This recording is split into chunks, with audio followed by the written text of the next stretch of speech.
देखिए, लहर जैसी स्थिति तो आप नहीं कह सकती हैं, लेकिन ये ज़रूर है कि सरकार के खिलाफ एक बड़ी नाराज़गी का माहौल है और आज से नहीं, पहले से दिख रहा है। मुझे लगता है कि जो सत्ता के दावेदार हैं, उनको इस बात का इल्हाम पहले से था और उसका आकलन करके ही उन्होंने अपनी पूरी स्ट्रैटेजी बनाई। अ, आपने देखा होगा कि अखिलेश यादव जो भारतीय जनता पार्टी को सीधे चैलेंज कर रहे हैं, मैं बार-बार कहता हूँ कि वो पहली लड़ाई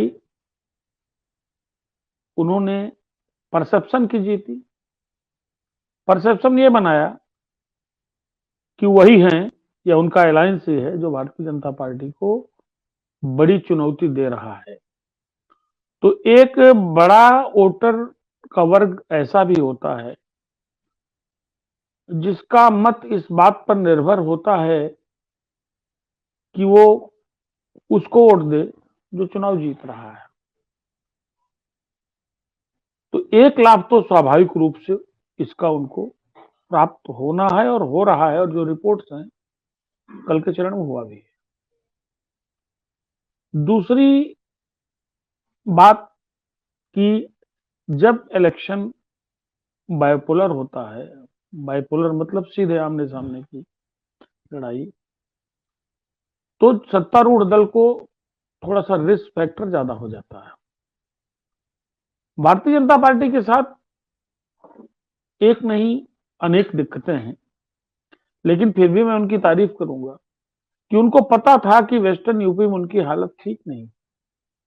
बहुत से स्थान पर उनके विधायक भगाए जा रहे हैं, उसके बावजूद भारतीय जनता पार्टी के जितने प्रमुख और अ, दूसरी तीसरी पायदान के नेता हैं, वो लगातार वेस्टर्न यूपी में हर तरीके से जमे रहे, जूझते रहे और हर उपाय उन्होंने अपनाने की कोशिश की।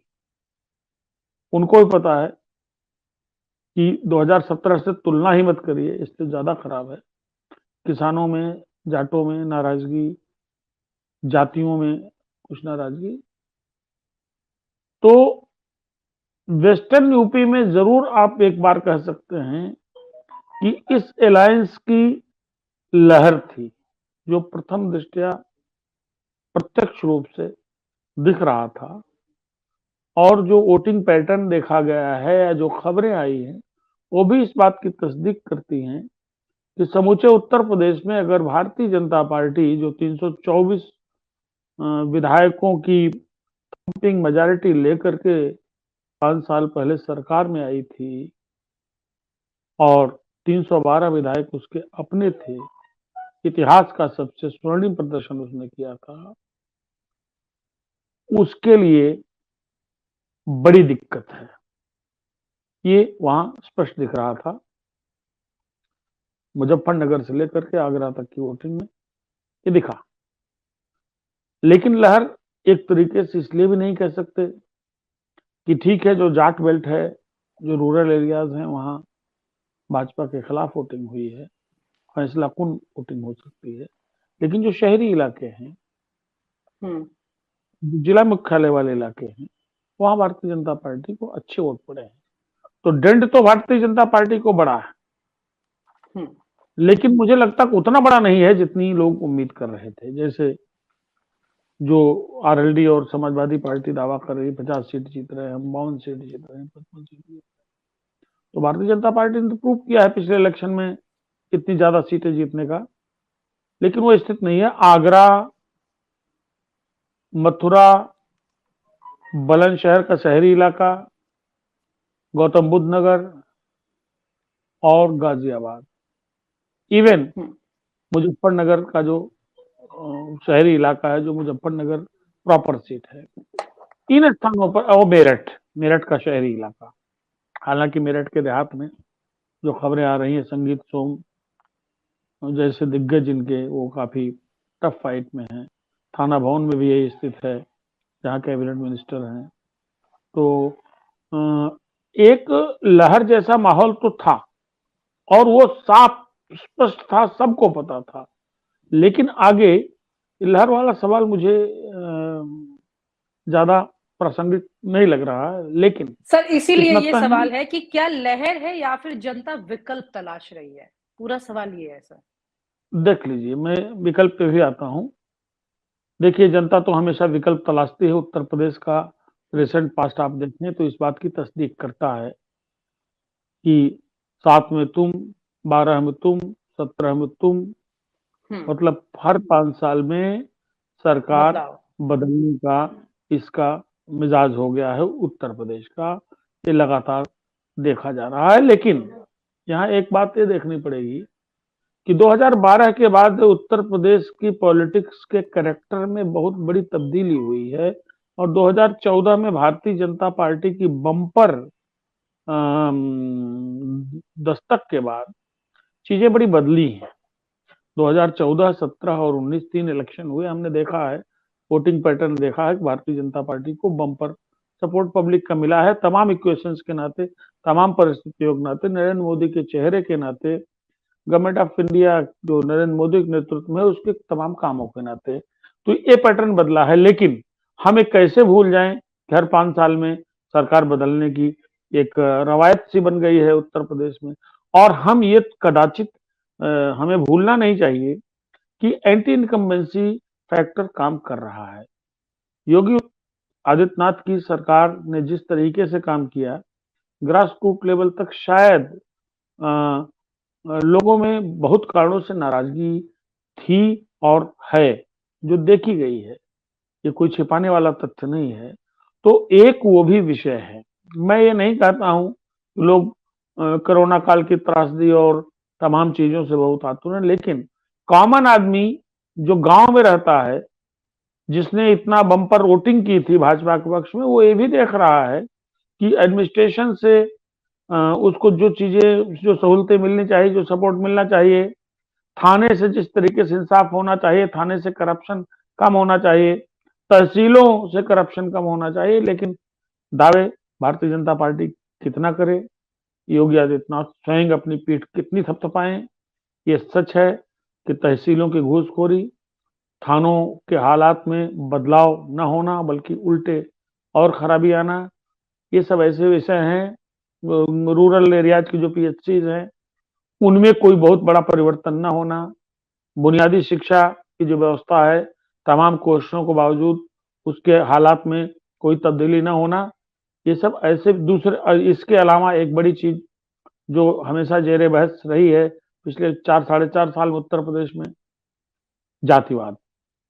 जातिवाद एक ऐसी बीमारी है जिसने उत्तर प्रदेश का बड़ा नुकसान किया है, विकास से लेकर राजनीति तक। और भारतीय जनता पार्टी जिसका इतना विस्तृत फलक है, जिसमें इतने बड़े चेहरे हैं, जिसका देश में इतना बड़ा एक तरीके से जिसकी रीच है, भारतीय जनता पार्टी की सरकार में भी अगर जातिवाद की बात आए और शासन सत्ता के दौरान, तो निश्चित रूप से चिंताजनक स्थिति है। और ऐसा नहीं है कि बीजेपी की टॉप लीडरशिप को इस बात का अंदाजा नहीं, उनको भी इस बात का पता है, दिक्कतें हैं। तो कुल मिलाकर के एक जो एंटी इनकम्बेंसी है वो तो है ही है, उसको आप नकार नहीं सकते, उसको आप माइनस करके नहीं चल सकते हैं। तो ऐसी सूरत में भारतीय जनता पार्टी के सामने चुनौतियां बड़ी हैं।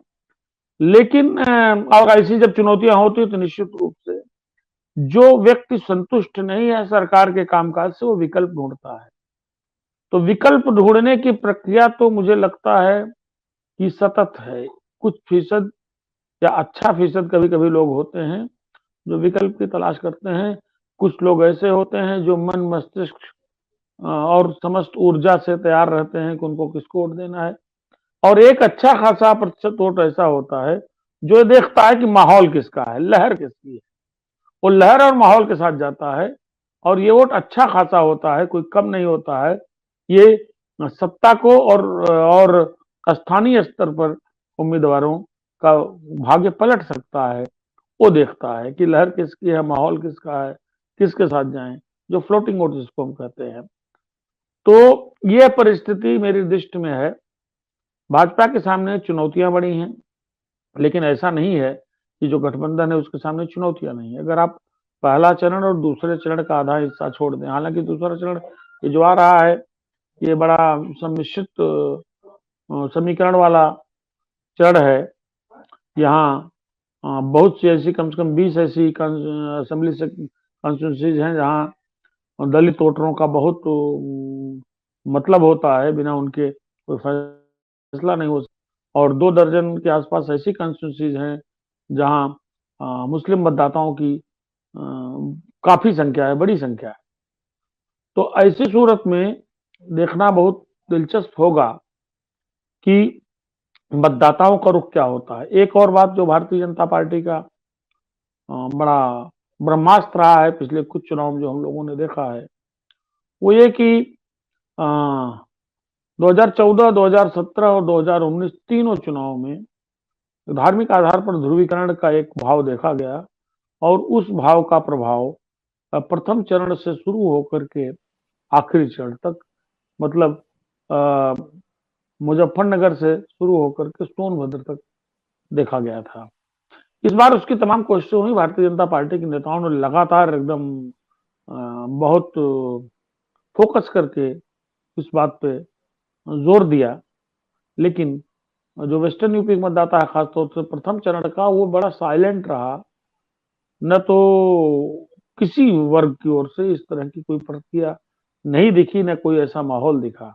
हालांकि अभी देखिए, अभी माहौल में हिजाब है और तमाम चीजें हैं, और अब एक बात और आ रही है कि जिस तरह से वोटिंग पैटर्न का अंदाजा लगा है पहले चरण में, कि मुसलमानों ने गठबंधन को, यानी अखिलेश यादव के नेतृत्व को एक तरीके से बहुत इंटैक्ट होकर वोट किया है।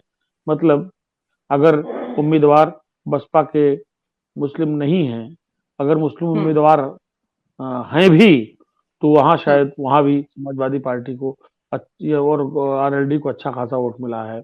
और कांग्रेस जैसी पार्टी से मुसलमानों ने फिलहाल उसकी स्थिति देखते हुए दूरी बनाई है, ऐसी रिपोर्ट्स आ रही हैं। ऐसी सूरत में खतरा और है जो मेरे जहन में आता है कि अगर खतरा, मैं इस दृष्टि से कह रहा हूं कि अगर पोलराइजेशन होता है तो एक पक्ष के लिए खतरा है, एक पक्ष के लिए लाभ है। ये हमने देखा है 3 चुनाव में। अगर ऐसी सूरत आती है तो अभी आप देखिएगा, अगर यही माहौल, यही मैसेज जाता है आगे के चरणों में कि मुस्लिम एकमुश्त होकर के वोट कर रहा है, इंटैक्ट वोटिंग कर रहा है, तो ये भी एक कारण होता है तात्कालिक स्तर पर ध्रुवीकरण का। इसके लिए मुझे बार बार एक उदाहरण विनीता मस्तिष्क में आता है कि 2009 में पार्लियामेंट का इलेक्शन चल रहा था। वाराणसी क्षेत्र से उस वक्त भाजपा के बड़े दिग्गज मुरली मनोहर जोशी चुनाव लड़ रहे थे। उनके सामने मुख्तार अंसारी थे अपोजिशन से। अपोजिशन से हमारा मतलब बसपा उस वक्त स्टेट में रूल कर रही थी, बसपा से थे, बसपा बड़ी पार्टी थी। दोपहर तक जो वोटिंग ट्रेंड दिखा और जो लोगों को समझ में आया, उसके हिसाब से मुरली मनोहर जोशी चुनाव हार रहे थे। मतलब मुस्लिम बहुल इलाकों से एकमुश्त वोटिंग हो रही थी। तो उस एकमुश्त वोटिंग का जब मैसेज पूरे शहर में गया, बनारस शहर में गया, तो फिर 2 बजे के बाद तमाम मतदाता जो घरों से आमतौर पर कम निकलते हैं, उनको तैयार किया गया, उनको संदेश दिया गया, और सब लोगों ने वोटिंग की, और किसी तरीके से फिर उस वक्त मुरली मनोहर जोशी चुनाव जीते थे। तो एक तत्काल प्रभाव का भी वो होता है पोलराइजेशन। हाँ, जैसे किसी गांव में मान लीजिए 1500 सामान्य वर्ग के मतदाता हैं और 500-700 मुस्लिम वर्ग के मतदाता हैं, तो मुसलमान अगर एक जगह वोट देने जाते हैं तो इसका भी एक लोकल पोलराइजेशन उस वक्त क्रिएट होता है। इस तरह की स्थितियां भी आ सकती हैं। तो अभी स्पष्ट रूप से कुछ कह पाना कि क्या होगा, कौन जीतेगा, किसके पक्ष में परिणाम आएगा, कौन सत्ता चलाएगा, कौन मुख्यमंत्री बनेगा, ये कहना बहुत उचित मेरे दृष्टि में नहीं है। इतना साफ है कि लड़ाई बहुत टक्कर की है, बहुत कांटे की है। और सुनिएगा, जो बड़े पॉकेट्स थे, जो मजबूत पॉकेट्स थे भारतीय जनता पार्टी के, वहां उसको फिलहाल पहले चरण में और अभी आगे जो दिख रहा है, यहाँ नुकसान नजर आ रहा है। इसकी भरपाई भारतीय जनता पार्टी कैसे करेगी, निश्चित रूप से उनके रणनीतिकारों इस पे काम कर रहे होंगे, क्योंकि अभी इसके बाद अभी तो रोहेलखंड तक चुनाव पहुंचेगा सेकंड फेज में। उसके बाद फिर सेंट्रल यूपी, फिर ईस्टर्न यूपी आएगा। यहाँ एक बात जरूर कहूंगा इसको अपनी बात क्लोज करने के पहले कि जी सर। कई बार जो चीज एकदम से दिखती है वो होती नहीं है, ये हम लोग मान के चलते हैं। अभी भी जैसे ईस्टर्न यूपी में कई ऐसे जिले हैं जहां मेरा अपना खुद का मानना था, मैंने इसका जिक्र किया था, आपके साथ भी इसका जिक्र किया था, कि जहां भारतीय जनता पार्टी को खाता खोलने में दिक्कत पड़ सकती है। लेकिन ये जो टिकट डिस्ट्रीब्यूशन है, टिकट डिस्ट्रीब्यूशन में भी तमाम पेच ऐसे आ रहे हैं कि यहाँ अखिलेश यादव को बड़ी मुश्किल हो रही है, और बहुत से स्थानों पर इनके अपने लोग वो रेबेल के तौर पर, या जो नई जगह से आए कैंडिडेट्स हैं, या फिर जिनको टिकट नहीं मिला है, वो भी खिलाफ आ रहे हैं। तो अगर सब इसको सबसे कंट्रोल कर ज्यादा लें विरोध तो किस पार्टी में देखा जा रहा है इस वक्त, अंदर ही अपने विधायकों या टिकट डिस्ट्रीब्यूशन को लेकर? देखिए, बहुत बड़ा विषय था, और उत्तर प्रदेश के इस चुनाव में ये माना जा रहा था कि भारतीय जनता पार्टी 100 से 125, 125 से 150 मौजूदा विधायकों के टिकट काटेगी। ये सत्य है, इसकी तैयारी भी थी। लेकिन मुझे लगता है कि वो जो 3 मंत्री एक साथ, स्वामी प्रसाद मौर्य, दारा सिंह चौहान और धर्म सिंह सैनी ने मंत्री पद से इस्तीफा दिया और समाजवादी पार्टी का रुख किया, वो एक ऐसा मौका था। उसके बाद भारतीय जनता पार्टी को अपना स्टैंड बदलना पड़ा, और इन्होंने अपनी नई रणनीति बनाई कि ज्यादातर मौजूदा विधायकों को टिकट देंगे। तमाम विधायकों को टिकट कटे भी हैं, लेकिन वो बहुत कम हैं गिनती में, दर्जन 2 दर्जन ऐसे हैं। तो इन्होंने खाली इसी डर से कि अगर हम टिकट काटते हैं तो हम इनको समझा नहीं पाए, ये रेबल हो गए तो हमारे लिए मुसीबत हो जाएगी, एंटी इनकम्बेंसी ऑलरेडी है, और ये अगर अपने ही लोग नाराज हो जाएंगे, खिलाफ काम करेंगे तो दिक्कत होगी। तो एक चीज तो उन्होंने रोकी, हालांकि इसमें उनका नुकसान भी है। कई जिले ऐसे हैं जहां उन्होंने ऐसे नाकारा प्रकार के विधायकों को दोबारा टिकट दे दिया, तो उनको कौन जनता जिताने जा रही है, वहां उनको नुकसान भी है। ध्यान रखिएगा, अगर आपने एकमुश्त नुकसान से बचने का उपाय किया और उसके तहत आपने जो कम काम करने वाले, जो क्षेत्र में न जाने वाले विधायक थे, इसीलिए तो बहुत से ऐसे विधायक हैं जो अपने क्षेत्र में जा रहे हैं, उनको भगाया जा रहा है, उनका विरोध हो रहा है, तमाम वीडियोज आ रहे हैं, तमाम तस्वीरें आ रही, इस तरह खबरें आ रही, इसलिए तो इसीलिए है। तो एक बड़ा बल का नुकसान बचाने के चक्कर में आपने जो किया, उस पर भी लोगों का विरोध है। दिक्कत और भी जगह, जैसे भाजपा के सहयोगी दल हैं, भाजपा के सहयोगी दल हैं, पता लगा अपना दल है सोनेलाल पटेल ग्रुप, तो उन्होंने एक सीट पर 50 लोगों के आवेदन ले लिए। 50 लोगों ने अगर आवेदन किए एक सीट पर, तो निश्चित मानिए कि टिकट तो एक को ही मिलेगा, बाकी 59 में आप किसको बना पाएंगे? 10 बना लेंगे, 40 तो टेढ़े रहेंगे। अखिलेश यादव के साथ भी ये दिक्कत है कि उनके यहाँ टिकट चाहने वालों की बड़ी भीड़ थी। अखिलेश यादव की जो विजय रथ उनका निकला था, उसमें आपने जो शुरुआती भीड़ देखी थी, मैंने आपके ही चैनल पे इस बात को कहा था कि उसमें बहुत से ऐसे भी लोग आ रहे हैं जो टिकट के दावेदार हैं। जब टिकट नहीं मिला तो उनकी सक्रियता शायद उतनी ना हो। तो यही तो अब काम है, संगठन का असल काम अब है, संगठन से जुड़े बड़े नेताओं का असल काम अब है। जैसे आज एक छोटा सा उदाहरण सुनिएगा कि देवरिया में एक विधानसभा क्षेत्र है रुद्रपुर। रुद्रपुर में 3 दिन पहले प्रदीप यादव का टिकट दिया गया, 2017 में उनको टिकट नहीं दिया गया था, समाजवादी पार्टी से टिकट दिया गया। वो बारह लाव लश्कर के साथ पहुंचे अपना, उन्होंने बल्कि पुलिस प्रशासन से उनकी झड़प उड़प भी हुई, बड़ी भीड़ भाड़ के साथ पहुंचे। कल उनका टिकट काट करके गोरखपुर से ला करके राम भुआल निषाद को टिकट दे दिया गया। आज उनका एक वीडियो देख रहा था प्रदीप यादव का, वो कह रहे थे कि साहब देखिए राम भुआल निषाद को हम देखते हैं, एक तो उन्होंने नॉमिनेशन कर दिया इंडिपेंडेंट, दूसरा उनका राम भुआल निषाद को हम देखते हैं किस गांव में कैसे प्रवेश करते हैं। यहाँ के हमारे रुद्रपुर के लाल का टिकट काट दिया गया और बाहर के एक आदमी अपराधी चरित्र के व्यक्ति को बुला लिया गया। इस तरह की दिक्कतें दोनों ओर हो सकती हैं, लेकिन मुझे लगता है कि इस तरह की दिक्कतों से अखिलेश यादव को पूर्वांचल में ज्यादा संख्या में 2-4 होना पड़ेगा। और अब उनकी कुशलता, उनकी सफलता इस बात पर निर्भर है कि इस तरह के लोग जो टिकट से वंचित हैं, जो बागी हो सकते हैं, उनको कैसे मनाया जाए, उनको कैसे रोका जाए, उनको प्रलोभन दे करके, समझा करके, कुछ बात करके किसी तरीके से रोका। इस तरह की संख्या मेरी दृष्टि से समाजवादी पार्टी में ज्यादा है, क्योंकि समाजवादी पार्टी में ज्यादातर लोग देख रहे थे कि ये बढ़िया लड़ेंगे, इनका अच्छा भविष्य है, तो ज्यादा लोगों ने अप्लाई किया, ज्यादा दावेदार थे। अभी मिर्जापुर से इस तरह खबर आ रही है। और एक बांसी सीट है सिद्धार्थनगर जिले में, वहां पहले टिकट दिया गया जो स्वामी प्रसाद मौर्य के साथ पार्टी छोड़ करके समाजवादी पार्टी में अमर सिंह चौधरी गए थे, उनका टिकट काट करके विभा शुक्ला को परसों टिकट दिया गया। विभा शुक्ला का टिकट काट करके अब वहां मोनू दुबे का टिकट दिया गया, जबकि उस सीट पे बसपा से आए एक सज्जन भी दावेदार थे जिनको करीब 50,000 वोट मिले थे पिछले विधानसभा चुनाव में। तो इस तरह की परिस्थितियां हैं, जो लोकल इक्वेशंस है, स्थानीय स्तर पर पार्टी कार्यकर्ताओं, टिकट के दावेदारों की नाराजगी भी एक बहुत बड़ा इश्यू होगा, और ये भी परिणामों को बड़े पैमाने पर लोकली प्रभावित कर सकता है। तो इस तरह के चैलेंजेस समाजवादी पार्टी के सामने है, भाजपा के सामने है। बसपा की बहुत ज्यादा बात करने की गुंजाइश नहीं है, और ये दिक्कतें तो हैं, इसमें कोई शक नहीं। जी। और आप हमसे जुड़े रहने के लिए सब्सक्राइब करें YouTube पर, फॉलो करें Twitter पर और लाइक करें Facebook पर। और ज्यादा जानकारी के लिए आपको टाइप करना होगा सिर्फ न्यूज़ नशा।